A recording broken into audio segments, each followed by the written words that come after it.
एक बार महात्मा बुद्ध ने अपने दो शिष्यों को नदी पार के गांव में भिक्षाटन के लिए भेजा। वापसी के समय जब वे नदी के किनारे पहुंचे, तब तक नाव जा चुकी थी। तट पर एक नवयुवती भी डरी सहमी सी उदास खड़ी थी। दोनों शिष्यों को देखकर बोली कि क्या आप मुझे नदी पार करा देंगे?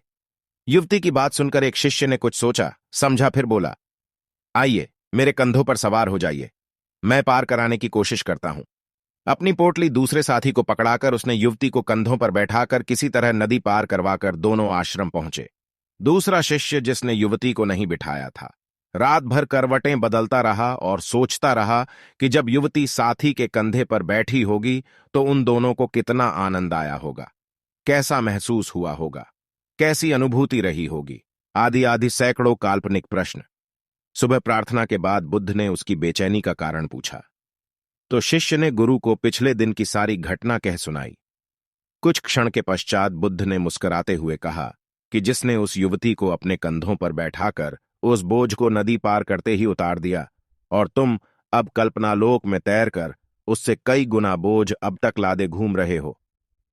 बंधुवर, मैं समझता हूं कि आप इस कहानी कहने का मूल भाव समझ गए होंगे।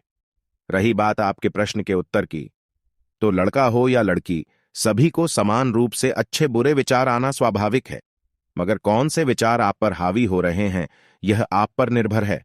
महात्मा बुद्ध का कौन सा शिष्य बनना है यह अनुश्रवण करने वाले पर निर्भर करता है। और अंत में इस तरह के प्रश्न आप कब तक पूछते रहेंगे?